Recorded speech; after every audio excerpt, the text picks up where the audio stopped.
خوش آمدید listeners, I am yours narrator. اور پہلے مجھے یہ بتا دیجیے کہ یہ مور دین 60% لسنرز ایسے کیوں ہیں جنہوں نے چینل سبسکرائب نہیں کیا. پلیز سبسکرائب کیے تاکہ مجھے موٹیویشن ملے. تو چلیے آج لاسٹ ایپیسوڈ شروع کرتے ہیں. حیات امامت عشق کی از قلم عین نون الف. دادی کہتی ہیں کہ انسان کو اپنی کوتاہیوں کی جو اسے پتہ ہے اور جو نہیں پتہ سب کی معافی مانگتے رہنا چاہیے، کیونکہ بہت سے کام ایسے ہیں جنہیں ہم صحیح اور حق پر سمجھ کر رہے ہوتے ہیں اور بعد میں یہ بات کھلے گی کہ ہم شیطان کے دھوکے میں ہیں. یعنی بہت سے غلط کام شیطان نے ہماری نظروں میں اتنے اچھے کر دیے ہیں کہ ہم انہیں فخریہ کرتے ہیں اور پھر سمجھتے ہیں کہ ہمیں کچھ بھی غلط نہیں کرتے. یہاں بہت زیادہ ضرورت ہے اللہ کی رسی کو مضبوطی سے تھامنے کی. فرعون نے حضرت آسیہ کی کنیز کو اس کے خدا نہ ماننے پر اسے زمین پر لٹا کر اس کے کپڑے پھڑوائے تھے اور اس کے شیر خوار بچے کو اس کے سینے پر چھوڑ دیا، اور جب بھوکا بچہ خود کو سیراب کرنے لگا تو اس نے اس ماں کے سینے پر ہی اس بچے کا سر قلم کروا دیا. دوسری ماں کے 2 بچوں کو اسے کھولتے ہوئے تیل میں ڈلوا دیا، اور اللہ نے اس کی ماں کا کلیجے کو کیسے ٹھنڈا کیا پتہ ہے؟ کیسے؟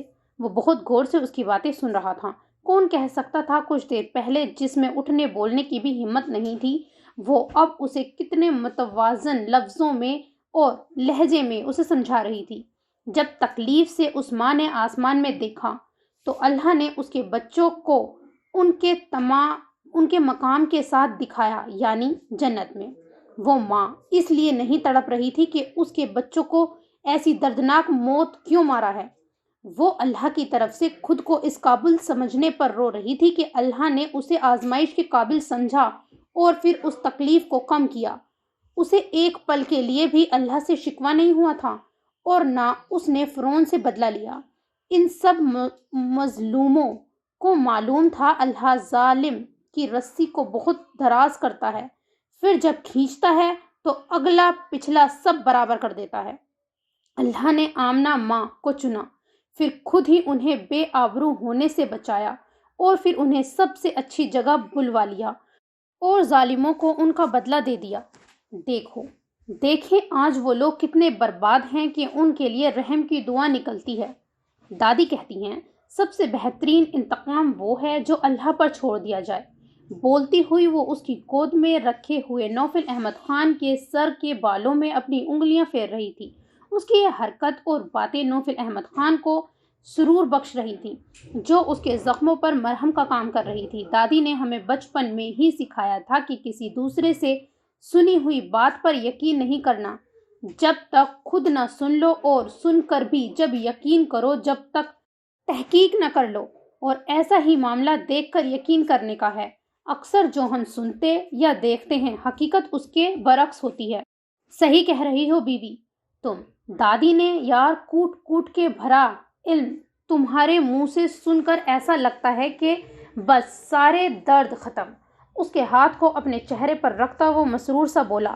2 مہینے گزر گئے تھے اس واقعے کو، مگر کبھی کبھی نوفل احمد خان اس فیز میں چلا جاتا تھا اور ہمیشہ کی طرح حیات اسے اپنی دلیل اور اگلے بندوں کی باتوں سے اس کا درد مٹا دیتی تھی. اور یہ چیز نوفل احمد خان کے لیے دن بدن حیات کے عشق میں اضافہ کر رہی تھی. بہت کچھ ہوا تھا اور 2 مہینوں میں الحان کے والدین کا انتقال ہو گیا تھا اور اب الحان اور اس کی بہن ایمان اسی فلور پر اپنے گھر میں شفٹ ہو گئے تھے. منال اور الحان کا نکاح طے ہو گیا تھا اور ساتھ ہی ایمن اور اظہر کا بھی.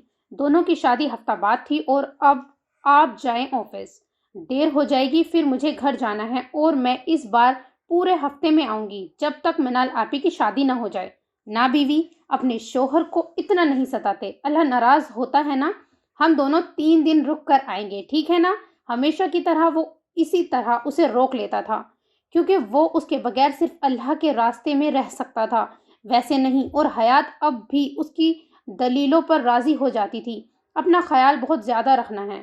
It's my order, okay? کیونکہ اب تمہارے اس پیارے سے چھوٹے سے اسٹمک میں سچ مچ کا بیبی ہے اور یہ جھولا میری بیوی اور اس کے کیوٹ سے ابراہیم اور فاطمہ کے لیے ہے. اسے 2-3 بار جھلاتا اور اپنی شدتوں کی برسات کرتا وہ آفس کے لیے نکلا تھا اور حیات اس کی سلامتی کی دعائیں مانگتی وہیں بیٹھی رہی تھی. نیکسٹ سین. دادی ان لو آپ لوگ رسم وغیرہ نہیں کرتے شادی میں؟ بیوی سے تو میں نے گن پوائنٹ پر شادی کی تھی تو کوئی رسم نہیں ہوئی، مگر منال اور اظہر کی بھی ایک دم سمپل ریزن بتائیں. کوئی کہہ ہی نہیں سکتا کہ یہ شادی کا گھر ہے. صرف عزیزوں اور اقربا کے علاوہ کوئی نہ تھا، جو صرف 15 سے 20 لوگوں پر مشتمل تھا. گانا بجانا تو حرام ہے، مگر کوئی اور رسم کا بھی کوئی نام و نشان نہیں تھا، اور یہ پوائنٹ نوفل احمد خان جاننے کا خواہاں تھا. بات یہ ہے بچے، نکاح سنت ہے، اور سنتیں رسم و رواج کے ساتھ ادا نہیں ہوتی.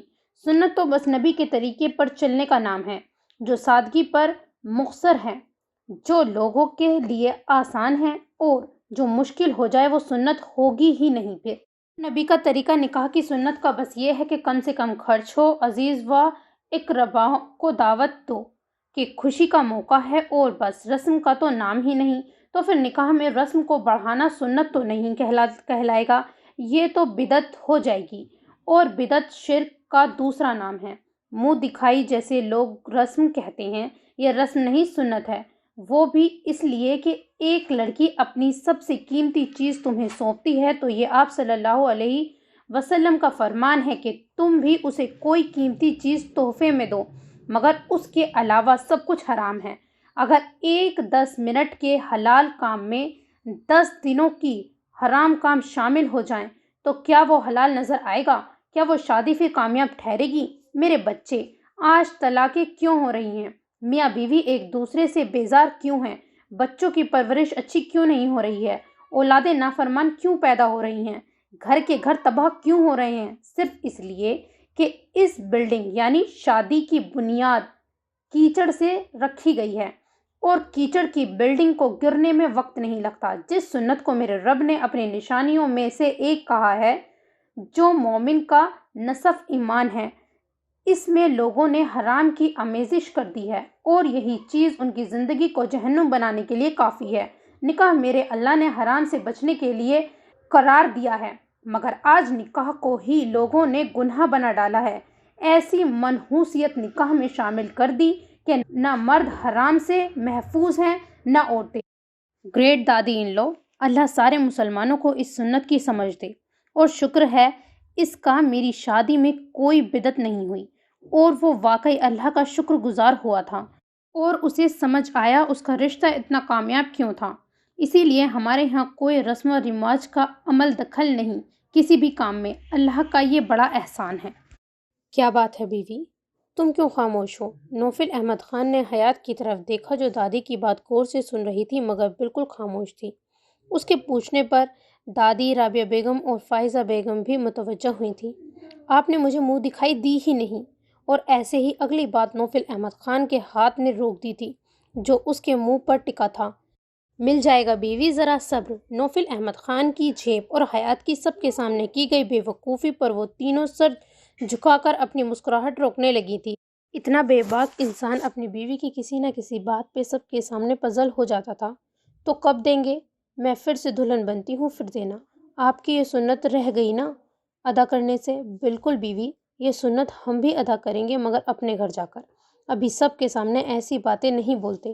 اس کے کان میں سرگوشی کر کے اسے سمجھاتا دیکھ وہ تینوں ہنسنے لگی تھی، جو نوفل احمد خان کی جھیپ کا ہی سبب تھی. مغرب بعد نکاح ہو گیا تھا. مہمان کھانا کھا کر رخصت ہو رہے تھے. دونوں نکاح ایک ساتھ ہوئے تھے اور اب یہ لوگ اپنے گھر کے لیے روانہ ہو گئے تھے. میں رک جاؤں کیا پلیز؟ سب لوگ تھوڑے سینٹی ہیں. جاتے وقت وہ اب رکنے کے لیے زور دے رہی تھی. اس کے چہرے پر موہم سی امید دیکھ کر اس نے اپنے دل کو خاموش کروا کر، جو اس کے رکنے کا سن کر فڑفڑا رہا تھا، اسے اجازت دے دی. جزاک اللہ، آپ سچ میں بہت اچھے ہیں، خوشی سے کہتی وہ اندر چلی گئی تھی. اپنی خوشی میں وہ اس کی اداسی محسوس ہی نہیں کر پائی، اور وہ اپنے اداس دل کو دیکھتا باہر نکل گیا، جہاں الہان منال کو لانے کی تیاری میں تھا. اس کی گاڑی بھی الگ تھی جس میں وہ دونوں اکیلے جا رہے تھے. نوفل بھائی کو کیا ہوا؟ ایک دم سے اتنے اپسیٹ؟ احمد کی آواز پر وہ جوس پیتی حیات اس کی طرف متوجہ ہوئی تھی. دل ایک دم پریشان ہوا تھا. او، اب سمجھا، ان کی بیوی جو یہاں قیام فرما رہی ہیں تو جناب اداس ہیں. کیا زیادہ اداس تھے؟ بہت زیادہ. لبوں کو بھیج کر احمد نے اس کی رونی شکل دیکھ کر اپنی مسکراہٹ روکی تھی. دادی، اس کے منمنانے پر دادی مسکرائی تھی۔ اگلے ہفتے 3 دن کی جماعت میں جائے گا، تب آ جانا، ابھی چلی جا۔ اور یہاں رکنے پر جتنی خوش تھی، واپس اپنے شوہر کے پاس جانے پر اس سے بھی زیادہ خوش تھی۔ ہاں ہاں دادی، یہ اپنی حیات بدل نہیں گئی؟ نوفل بھائی کے آگے تو اس کو کچھ دکھائی ہی نہیں دیتا۔ میں نہیں بدلی، مگر انہوں نے کھانا نہیں کھایا، اور اب آپ بتا رہے ہیں اداس ہیں، تو اب کھائیں گے بھی نہیں، اور صبح میں پھر آفس بھی ایسے ہی چلے جائیں گے۔ وہ مجھے اپنے ہاتھوں سے کھلاتے، اتنی فکر کرتے ہیں، اگر میں نہیں جاؤں گی تو اللہ ناراض ہوگا نا؟ ہے نا دادی؟ اس کی معصومیت سے کہنے پر دونوں نے اس کے لیے نظر بد سے حفاظت کی دعا پڑھی۔ ہاں میری بچی، تو جا، اللہ برکت دے تمہارے رشتے میں بھی اور زندگی میں بھی، عافیت کے ساتھ۔ تو میں بتا دوں نوفل بھائی کو کہ اداس نہ ہو، آپ کی خوشی آ رہی ہے؟ نہیں نہیں بھائی، آپ الحان بھائی سے کہیں کہ میں ان کی گاڑی میں جاؤں گی۔ انہیں پتہ نہ چلے، اس کے بچوں جیسے انداز میں دونوں مسکرائے تھے۔ پھر احمد کس سے کیا کہا؟ وہ الحان کی گاڑی میں مکمل چھپ کر بیٹھی تھی۔ منال بھی اس کے ساتھ ہی بیٹھ گئی تھی، کیونکہ وہ حد درجہ نروس تھی اور اس کا ساتھ پا کر انتہائی خوش تھی۔ حیات منال کو اس کے روم میں اچھے سے بیٹھا کر اپنے گھر جا چکی تھی۔ اب ایک دروازہ باہر سے بھی ہو گیا تھا اور اندر سے بھی۔ وہ کافی نروس تھی، اپنی دعا کی قبولیت سے مارے تشکر کے بار بار اس کی آنکھیں بھیگ رہی تھیں۔ وہ بیڈ پر انتظار کرنے کی بجائے ونڈو میں آسمان میں نظر جمائے شاید اپنے رب سے محو گفتگو تھی۔ جب ایس پی الحان اندر آیا، کچھ دعائیں ایسے ہی مستجاب ہوتی ہیں۔ اتنے امتحانوں کے بعد میرے رب کا مرحم عظیم ہے۔ بولتے ہوئے اس کی آنکھیں نمی ہوئی تھیں۔ شاید ماں باپ کی دائم جدائی اور ان کی زندگی میں شادی نہ کر پانے کا بھی دکھ تھا۔ مجھ سے محبت کرو گی منال؟ اس کی خاموشی پر الحان نے پوچھا تھا۔ بولو نا منال، کیا مجھ سے محبت کرو گی میری طرح؟ اب کہ اس کا چہرہ اونچا کیا تھا، منال نے اس کی طرف نظر کی تھی، جس کی آنکھوں میں نمی صاف دکھائی دے رہی تھی، اور وہ دلہن بنی منال کو عقیدت سے دیکھ رہا تھا۔ اور محبت تو وہ 6 مہینوں سے اس سے کرتا آیا تھا، جس کی خبر اس کے رب اور نوفل احمد خان کو کے سوا کسی کو نہیں تھی۔ خود وہ بھی اس محبت کو چھپا کر رکھتا، کہیں نامحرم سے ہونے کی وجہ سے وبال نہ ہو جائے، اور شاید اس کے رب کو اس کی یہی ادا بھائی تھی۔ اس نے جس حرام سے خود کو بچایا، اللہ نے وہی حلال کر کے اسے دیا۔ ان دونوں کا ایک جیسا ہی حال تھا۔ منال کو یہ بات حیات بتا چکی تھی کہ ایس پی الحان اسے 6 مہینوں سے چاہتے آ رہے ہیں۔ میں آپ سے محبت نہیں کروں گی۔ منال کے کہنے پر اس نے حیران نظروں سے اسے دیکھا تھا، اندر بہت ہی کچھ تھم سا گیا تھا۔ کچھ دیر اسے خاموشی سے دیکھنے کے بعد وہ گیا ہوا، اوکے، بہت تھک گئی ہوں گی، چینج کر کے ریسٹ کریں۔ بمشکل کہتا وہ پلٹا تھا، جس سے اتنی محبت کی وہ اسے اس کی محبت کے بغیر چھونا نہیں چاہتا تھا۔ اس رشتے کی تکمیل میں اسے منال کی مکمل محبت چاہیے تھی، جس میں شاید اس کی نظر میں وقت درکار تھا۔ میں آپ سے محبت نہیں کروں گی، ایک بار پھر کہہ کر خاموش ہوئی تھی، اور الحان کو پہلے سے بھی زیادہ تکلیف دے گئی تھی۔ اس نے کرب سے آنکھیں میچی تھی۔ غم زدہ تو پہلے سے ہی تھا، اب اور ہو گیا تھا۔ 2.5 مہینوں سے جو وہ دونوں بہن بھائی ایک دوسرے سے غموں کو چھپاتے ہوئے اندر ہی اندر گھٹ رہے تھے، آج شدت سے انہیں ان غموں کو بانٹنے کے لیے سہارا چاہیے تھا۔ میں آپ سے محبت نہیں کروں گی کیونکہ اب کی بار بڑھتے قدم اس کی کیونکہ سے رکے تھے۔ شاید وہ محبت نہ کرنے کی وجہ جاننا چاہتا تھا، کیونکہ مجھے آپ سے جو ہوا ہے وہ محبت سے بھی آگے کی چیز ہے، عشق سے کم، محبت سے زیادہ۔ میں نے آپ کو دعاؤں میں نہیں مانگا کہ اللہ کے سامنے ایک نامحرم کو مانگنے کی ہمت نہیں تھی، شرم آتی تھی بے حیائی سے، اور اس اللہ کو معلوم تھا کہ اس کی بندی کو ایک محافظ سے محبت و عقیدت ہو گئی ہے۔ نظریں ابھی بھی آسمان میں ٹکی ہوئی تھیں، مگر الفاظ اور لہجہ بتا رہا تھا محبت کمال ہے۔ اور الحان کو محسوس ہوا تھا کسی نے اس کے دل کو چاک کر کے اس میں سے سارے غموں کو دھو دیا ہے۔ اس کی محبت ایک طرفہ نہیں تھی، اور دونوں ہی نے اپنے رب کی محبت کو ایک دوسرے پر فوقیت دی تھی۔ انہوں نے اللہ کی رضا کے لیے اپنی رضا سے منہ موڑا تھا، تو اللہ نے ان کی رضا کو اپنی رضا سے پورا کیا تھا، اور وسیلہ بنایا تھا نوفل احمد خان کو۔ اتنی خاموشی سے کیوں جا رہے تھے؟ اگر میں نہیں کہتی تو اس کے سینے سے لگی وہ شکوے کر رہی تھی، اور الہان تو بس اپنی محبت کی تکمیل میں سرشار تھا، کیونکہ اللہ نے قرآن میں فرما دیا ہے، عورتوں کے معاملے میں مجھ سے ڈرو، ممکن ہے میرے خود کے تم پر مسلط کرنے سے تمہیں تکلیف پہنچتی۔ تو میں اپنے رب کو کیا جواب دیتا جب وہ پوچھتا کیا میں اتنا نفس پرست تھا؟ حالانکہ میں حق پر تھا، مگر پھر بھی میں اپنے رب کے لیے تم پر عقیدت رکھتا ہوں۔ بہت اچھے ہیں آپ۔ یہ تفسیر سن کر ہوا ہوں جو جناب نوفل احمد خان نے کل ہی مسجد میں کی، تب میرے رب نے مجھے اس کی سمجھ دی۔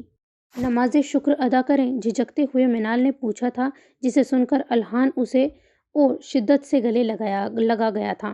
ہم اپنے رب کے لیے ایک دوسرے کو چاہیں گے۔ اللہ نے اپنی محبت دکھا دی، ہمیں پاک نکاح میں دیا جس میں حرام کی آمیزش بالکل بھی نہیں ہے۔ اب ہماری باری ہے۔ اور پھر دونوں اپنے رب کا شکر ادا کر کے اس کی نعمتوں سے خود کو سیراب کرنے لگے تھے، کیونکہ یہ ان کے رب کی طرف سے ان کے لیے انعام تھا۔ نیکسٹ سین، نوفل احمد خان سیدھا اپنے روم میں گیا تھا۔ وہ جانتی تھی وہ کھانا نہیں کھائے گا، اسے تو یہاں حیات کی موجودگی کی بھی خبر نہیں ہوئی تھی۔ وہ ابھی بھی نقاب میں تھی اور اس کی وجہ نوفل احمد خان کے سامنے ہی عیاں ہونے والی تھی۔ اس نے فائزہ بیگم کا پیک کیا ہوا کھانا اوون میں گرم کیا تھا اور اچھی طرح دسترخوان پر لگا کر اپنے روم کی طرف گئی تھی۔ اب تک نوفل احمد خان اسے زیادہ خوش رکھتا آیا تھا، آج اس کے لیے سرپرائز پلان کرنے پر وہ حد درجے مسرور تھی۔ بیوی یار، کیوں رک گئی ہو وہاں؟ جانتا ہوں ان لوگوں کا بھی حق ہے، مگر گھر پر ہوتا ہوں تو آنکھوں سے اوجھل بھی تم برداشت نہیں ہوتی۔ افسردہ سی آواز دروازے میں کھڑی حیات کے کانوں میں پہنچی تھی، اور تعویذ پڑتی وہ دھیرے دھیرے قدم اٹھاتی نوفل احمد خان کے پیچھے جا کھڑی ہوئی تھی۔ اتنے ڈھیلے نقاب میں بھی وہ چھوٹی سی دکھائی دیتی تھی۔ اپنے آپ کو کسی حصار میں دھیرے دھیرے قید ہوتے دیکھ کر وہ حیران ہوا تھا، اور لمس کو پہچانتے ہی وہ جھٹکا کھا کر پلٹا اور حیات کو دیکھ کر حیران رہ گیا تھا، اور جتنا حیران ہوا تھا اتنی شدت سے اس کے گرد حصار قائم کیا تھا۔ بیوی، کیا سچ میں ہو؟ یقین کرنے کے لیے اپنی بے پناہ شدتوں کا استعمال کیا تھا، اور پھر وہ اسے ایسے گود میں اٹھا کر گھمانے لگا تھا۔ کیا کر رہے ہیں؟ چکر آ جائے گا۔ اس کے بوکھلانے پر رکا تھا، مگر اسے نیچے نہیں اتارا۔ کیسے آئیں؟ اور جب رکنا تھا تو پھر احمد بھائی نے کہا کہ آپ بہت سیڈ لگ رہے ہیں، تو بس پھر میرا دل نہیں کیا رکنے کا۔ اس کے گلے میں اپنے ہاتھوں کو ڈالے وہ معصومیت سے بتا رہی تھی، بیوی یار، کیا ہو تم؟ کتنا اور ایڈکٹ کرو گی اپنا؟ اور میرے ہی ساتھ کیوں نہیں آئی؟ آپ کو خوش کرنا چاہتی تھی۔ اس کے سر جھکا کر کہنے پر وہ مسرور ہو کر اسے دیکھنے لگا تھا۔ تو کرو پھر خوش۔ نیچے تو اتاریں تبھی تو کروں گی۔ ہاں اوکے، اب کرو۔ نیچے اتارتے ہی اس نے برقع نکالنا شروع کیا تھا، اور پھر نوفل احمد خان کی حیرت کی انتہا نہ رہی۔ اسے اس کی 2 مہینے پہلی خواہش یاد آئی تھی، بیوی کیا میرے لیے ساڑی پہنو گی؟ اور حیات نے کہا تھا کہ یہ شرک لباس نہیں ہے، مگر آج وہ پہنے کھڑی تھی، وہ بھی مکمل سج دھج کے ساتھ، جس میں نوفل احمد خان اس کی رعنائیوں کو بغیر کسی احساس کے بھی محسوس کر سکتا تھا۔ اس کی حالت دیکھ کر حیات کو ہنسی تو بہت آئی، مگر کنٹرول کر گئی۔ بیوی، یہ تم ہو؟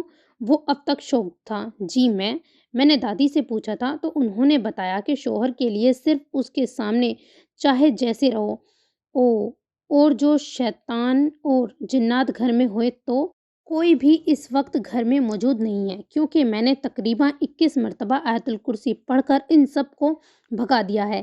ایک بار پڑھنے پر حفاظت ہو جاتی ہے تو پھر 21 بار پر اللہ کیسے ہمارے گھر میں شیطانوں کو داخل ہونے دے گا؟ اس کے معصومیت سے بتانے پر نوفل احمد خان نے اسے کمر سے پکڑ کر زمین سے اونچا بچوں کی طرح اٹھایا اور خود پر جھکا لیا۔ اب کھانا کھائیں، ٹھنڈا ہو گیا ہے۔ جب کافی دیر بعد بھی اس کی شدتوں میں کمی نہیں آئی تو وہ زبردستی اسے پکڑ کر کھانے پر لائی تھی، جہاں نوفل احمد خان اسے پھر اپنی گود میں بیٹھا چکا تھا، اور اب تو حیات بھی شان سے بیٹھی تھی۔ کس نے باندھی ہے یہ ساڑی؟ میں نے، پھپھو سے سیکھ کر۔ ان سے ہی بندھوا لیتی۔ آپ کو نہیں پتا عورتوں کو عورتوں کے سامنے بھی کپڑے تبدیل نہیں کرنے چاہیے، تو پھر ان سے کیسے پہن سکتے ہیں؟ میری پیاری بیوی، اللہ کی لاڈلی بندی، اس معاملے میں بہت